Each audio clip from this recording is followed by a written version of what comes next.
ತಮಿಳ್ನಾಡು ಜನ ನೋಡಿ sir, fractured mandate ಕೊಡಲ್ಲ, ಅವ್ರು ಕ್ಲಿಯರ್ ಕಟ್ ಮೆಜಾರಿಟಿ. ನಿಮ್ಗೆ ಕೊಟ್ಟಿದೀವಿ, ನೀವು ಮಾಡಿ ಆ ತರದಲ್ಲಿ. ಆಮೇಲೆ ನೋಡಿ ಸರ್, DMK ಮತ್ತು AIDMK, ಇವನ್ ಜಯಲಲಿತಾ ಅವರಾಗಿರ್ಬೋದು, ಸ್ಟಾಲಿನ್ ಆಗಿರ್ಬೋದು, ಬಹಳ ವರ್ಷಗಳಿಂದ ಒಂದು ರೀತಿ ಒಂದ್ಸರಿ ಇವರು ಒಂದ್ಸರಿ ಅವರು ಸಿಕ್ಕಾಪಟ್ಟೆ ಬೆಟರ್ ಆರ್ಗನೈಸ್ಡ್, ರಿಸೋರ್ಸ್ಫುಲ್, ದೊಡ್ಡ ಮೈತ್ರಿ, ಇದೆಲ್ಲವನ್ನು ಉಳಿಸ್ ಮಾಡ್ಬಿಟ್ರಲ್ಲ ಸರ್ ಜನ.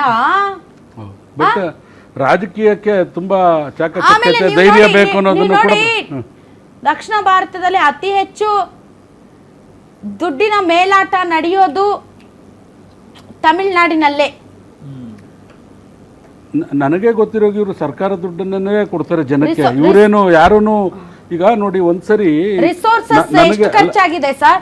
ಐ ಮೀನ್ ಜನ ಬಯಸಿದ್ರೆ ಏನ್ ಬೇಕಾದ್ರೂ ಮಾಡ್ಬೋದು. ಒಂದು ವಿಚಾರ ನನಗೆ ಗೊತ್ತಿರೋದನ್ನ ಹೇಳ್ತೀನಿ.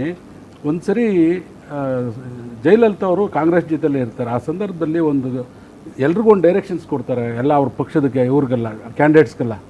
ನಿಮ್ಮ ಹತ್ರ ದುಡ್ಡಿದೆ ಅಂತ ಖರ್ಚು ಮಾಡಿದ್ರೆ ನಾನು ಒಪ್ಪೋದಿಲ್ಲ. ಯಾವುದೇ ಕ್ಯಾಂಡಿಡೇಟ್ ಆಗಲಿ 35 lakhs ಮೇಲೆ ನೀವು ಖರ್ಚು ಮಾಡಬಾರ್ದು. ಇದು ನಮ್ಮ ರೈಟ್ ಆರ್ ರಾಂಗ್, ಯಾರಾದರೂ DMK ಅವ್ರು ಯಾರು ಇದ್ದರೆ, ಜಯಲಲಿತಾ ಅವರು ಇದಿದ್ರೆ ಹೇಳ್ಬೋದು ಇದನ್ನು. ಇಲ್ಲ ಅವ್ರು ತಪ್ಪು ಹೇಳ್ತಾ ಇದ್ದಾರೆ, ಇಲ್ಲ ಅವ್ರು ಕರೆಕ್ಟಾಗಿ ಹೇಳ್ತಾ ಇದ್ದಾರೆ ಅಂತ ಹೇಳಿದ್ರೆ ಐ ವೆಲ್ಕಮ್ ಇಟ್. ಇದು ನನಗೊಂದು ವಿಚಾರ ಗೊತ್ತಿರೋದು, ನೇರವಾಗಿ ಮಾಧ್ಯಮಗಳಲ್ಲೂ ಬಂದಿರೋದು.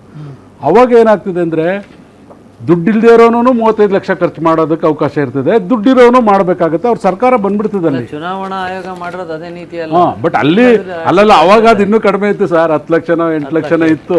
ಅಂಥದ್ರಲ್ಲಿ ಅವ್ರ ಪಾರ್ಟಿ ಕ್ಯಾಂಡಿಡೇಟ್ಸ್ಗೂ ಡೈರೆಕ್ಷನ್ಸ್ ಕೊಡ್ತಾರೆ.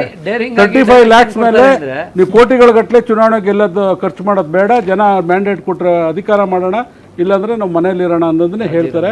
ಜನ ಅವ್ರ ಪರವಾಗಿ ನಿಂತು ಬಿಡ್ತಾರೆ ಅದು. ಸೊ ಹಾಗಾಗಿ ನಾವು ಯಾವತ್ತೂ ಕೂಡ ಈ ದೇಶದಲ್ಲಿ ತಮಿಳ್ನಾಡಿನ ಜನನೇ ವಿಶಿಷ್ಟವಾಗಿದ್ದಾರೆ ಮೇಡಮ್. ಸೊ ಅದನ್ನು ಒಬ್ಬ ಏನೂ ಗೊತ್ತಿರೋನ ಕೈಲಿ ನಾವು ಡ್ರೈವಿಂಗಲ್ಲಿ ಕೂತ್ಕೊಳ್ಳೋಕ್ಕೆ ಎದುರ್ಕೊಳ್ತೀವಿ. ಏನಪ್ಪ ಏನು ಮಾಡಿಬಿಡ್ತಾನೆ, ಎಲ್ಲಿ ದಬಾಕ್ಬಿಡ್ತಾನೆ ಅಂತೇಳಿ. ಒಂದು ರಾಜ್ಯನೇ ಕೊಡ್ತಾರೆ ಅಂತ ಹೇಳಿದ್ರೆ hats off to Tamil Nadu people, Tamil Nadu hotels. ಹಂಗೆ ಇತ್ತು ಏನು ಮೇಡಮ್, ಪೂರ್ವ ತಯಾರಿ ಹಂಗೆ ಇತ್ತು ವಿಜಯ್ ಅವ್ರದ್ದು. ಯಾಕೆಂದ್ರೆ ಕಳೆದ 5-6 ವರ್ಷದಿಂದ ಎಲ್ಲೆಲ್ಲಿಗೆ ರೀಚ್ ಆಗಬೇಕು. ಯಾಕೆಂದ್ರೆ ಲಾಸ್ಟ್ ಟೈಮ್ ಎಲೆಕ್ಷನ್ಗೆ ಬಂದಾಗ, ಓಟ್ ಹಾಕಕ್ಕೆ ಬಂದಾಗ ಆತ ಕೊಟ್ಟಂಥ ಒಂದು ಹಿಂಟ್ ಇದೆಯಲ್ಲ ಜನಕ್ಕೆ, ಅದ್ಭುತವಾದ ಹಿಂಟ್ ಇತ್ತು. ನೆಕ್ಸ್ಟ್ ಮುಂದಿನ ರಾಜಕೀಯ ಬದಲಾವಣೆಗಳು ಏನಾಗ್ಬೋದು ಅನ್ನೋದು, ಸಿನಿಮಾಗಳ ಚಾಯ್ಸು ಕೂಡ, ಆ್ಯಂಡ್ ಸಿನಿಮಾಗಳಲ್ಲಿ ಇಡುವಂತಹ ಮೆಸೇಜ್ ಕೂಡ, ಇವೆಲ್ಲವೂ ಕೂಡ ತುಂಬಾ ಸ್ಟ್ರಾಂಗ್. ಆಮೇಲೆ ಈಗ ಉತ್ತರ ಭಾರತದಲ್ಲಿ ಕ್ರಿಕೆಟರ್ಸು ಮತ್ತು ಸಿನಿಮಾ ಸ್ಟಾರ್ಸ್ಗೆ ಸಿಕ್ಕಾಪಟ್ಟೆ ಕ್ರೇಜ್ ಇಡೀ ಭಾರತದಾದ್ಯಂತ ಇದೆ. ತುಂಬ ಜಾಸ್ತಿ ಇರೋದು ತಮಿಳ್ನಾಡಲ್ಲಿ. ನೀವು ನೋಡಿ, ಧೋನಿ ಅವ್ರನ್ನ ಒಂಥರ ತಲೈವ ಅನ್ನೋ ರೀತಿಯಲ್ಲಿ ಮೆರೆಸ್ತಾರೆ, ದೇವಸ್ಥಾನ ಕಟ್ತಾರೆ. ಕಾಂಗ್ರೆಸ್ಗೆ ಗೆಲುವು, ಗೆದ್ದು ಬೀಗಿದ ಕೈ ಅಭ್ಯರ್ಥಿ ಸಮರ್ಥ ಶಾಮನೂರು. ಸೊ ಬಿಜೆಪಿಯ ಶ್ರೀನಿವಾಸ್ ದಾಸಕರಿಯಪ್ಪ ಅವರಿಗೆ ಇಲ್ಲಿ ಸೋಲಾಗಿದೆ. ಒಂದು ಬಿಗ್ ಫೈಟ್ ಇತ್ತು, ಬಟ್ ಫೈನಲಿ ಈಗ ಕಾಂಗ್ರೆಸ್ನ ಅಭ್ಯರ್ಥಿನೇ ಗೆದ್ದು ಬೀಗಿದ್ದಾರೆ. 5,000 ಚಿಲ್ಲರೆ. ಅದು ಚುನಾವಣೆಯಿಂದನೂ ಹೇಳ್ತಾ ಇದ್ರು ಸರ್, 2.5-3. ಈಗ ವಿಜೇಂದ್ರ ಅವರು ಕೂಡ ಅದನ್ನೇ ಹೇಳಿದ್ರು, ಯಾರೇ ಗೆದ್ರು 2,000-3,000ದಲ್ಲಿ ಅಂತ. ಅದನ್ನ ಆಫ್ ಮಾಡಿದ್ರು, ಅದನ್ನೇ ಅಷ್ಟೇ ಬರುತ್ತೆ, 2,000ದಲ್ಲೇ ಆಗುತ್ತೆ. ಎಲ್ಲಿ ಮಿಸ್ ಆಗಿರ್ಬೋದು ಉತ್ಕರ್ಷ್? ಒಂದೇನಂದರೆ ಸರ್, ಸ್ವಾಭಾವಿಕವಾಗಿ ನಾವು ವಿರೋಧ ಪಕ್ಷದಾಗಿರೋದ್ರಿಂದ ಆಡಳಿತ ಪಕ್ಷಗಳು ನಾವು ಸ್ವಾಭಾವಿಕವಾಗಿ ಬೈ ಎಲೆಕ್ಷನ್ ಹೇಗೆ ನಡೆಯುತ್ತೆ ಅನ್ನೋವಂಥದ್ದು ಕೂಡ ನಮ್ಗೆ ಗೊತ್ತಿದೆ. ಆದರೆ ಬಟ್ ಈ ಟೈಮ್ ಭಾಳ ಸಂಪೂರ್ಣವಾಗಿ ನಮ್ಮ ಇಡೀ ಪಾರ್ಟಿಯ ವ್ಯವಸ್ಥೆ ದಾವಣಗೆರೆ ಕೆಲಸ ಮಾಡ್ತು. ಆಮೇಲೆ I think this is the highest. ಈ ಹಿಂದೆ ನಾವು ನಿಂತಿದ್ದಂಥ ಕ್ಯಾಂಡಿಡೇಟ್ಗಳು ಯಾರು ಇಷ್ಟು ತೊಗೊಂಡಿರಲಿಲ್ಲ ಅನ್ಸುತ್ತೆ. ಐ ಥಿಂಕ್ ಶ್ರೀನಿವಾಸ್ ದಾಸಕರಿಯಪ್ಪ ಅವರು ಸುಮಾರು 60,000 ತೊಗೊಂಡಿದ್ದಾರೆ. ಖಂಡಿತವಾಗ್ಲೂ ಇಲ್ಲ. ನಾನು ಅದನ್ನೇ ಹೇಳಿಸಿ, ನಾವೀಗ ಆಡಳಿತ ಪಕ್ಷಗಳಿದ್ದಾಗ ಬೈ ಎಲೆಕ್ಷನ್ ಹೇಗಾಗ್ತೀವಿ, ನಾವು 2019 ಬೈ ಎಲೆಕ್ಷನನ್ನು ಎಲ್ಲ ಗೆದ್ಕೊಂಡಿದ್ವಿ. ಸೊ ಎಲ್ಲೋ ಒಂದು ಕಡೆ ಅದು ಕೂಡ ಒಂದು ಸವಾಲು ಇರುತ್ತೆ.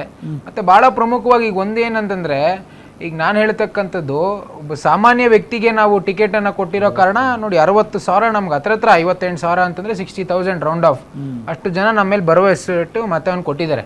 ಸೊ ಮುಂದಿನ ದಿನಗಳಲ್ಲಿ ಅಲ್ಲಿ ಒಂದು ಗ್ರೌಂಡ್ ಲೆವೆಲ್ ವರ್ಕನ್ನು ಮಾಡಿ 28ಕ್ಕೆ ಆ ಕ್ಷೇತ್ರವನ್ನು ಗೆಲ್ಲುವಂಥ ಕೆಲಸ ಮಾಡ್ತೀವಿ.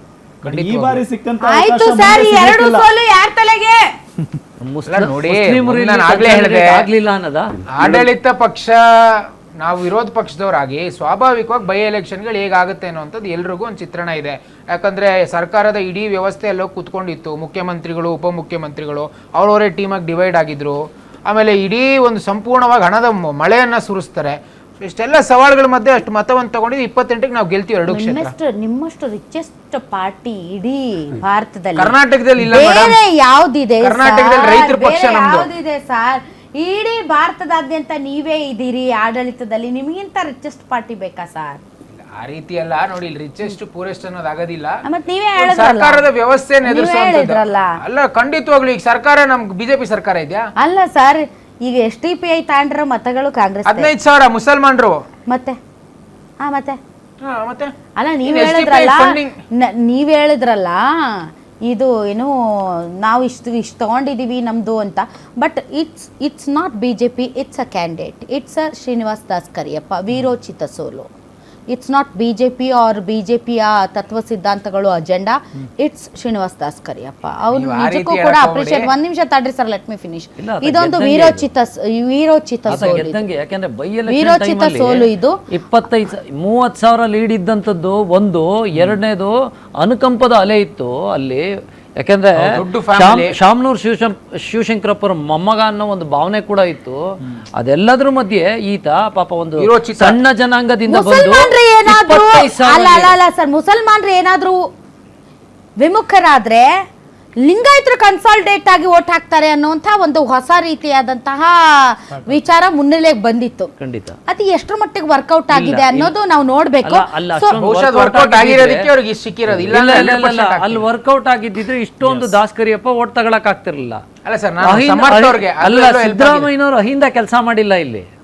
ಅದೇ ಅದನ್ನ ದಾವಣಗೆರೆ ಕೆಲಸ ಮಾಡ್ಲಿಲ್ಲ. ಸರ್, ನಾನು ಹೇಳಿದ್ನಲ್ಲ, ದಾವಣಗೆರೆ DK ಶಿವಕುಮಾರ್ ಅವ್ರಿಗೆ, ಬಾಗಲಕೋಟೆ ಸಿದ್ದರಾಮಯ್ಯನವ್ರಿಗೆ. ಇಲ್ಲ, ಇರ್ಲಿ, ಈಗ ಮೇಡಮ್ ನೀವ್ ಏನ್ ಮುಸ್ಲಿಂ ಪ್ರಶ್ನೆ ಬಾವುಟ ಮಾಡ್ಬೇಕಂದ್ರೆ ಇರುವಂತಹ constituency ಯಾರ ಅದು. ಸೀಟ್ಗೆ ಭದ್ರತೆ ಬಂದಿದೆ ಅಂತ ಸರಿ ಕೇಳ್ಬೇಕು. ಆಯ್ತು. ಇಲ್ಲ, ಈಗಂತೂ 2 ಸೋಲನ್ನ ಯಾರ ತಲೆ ಕಟ್ತಾರೆ?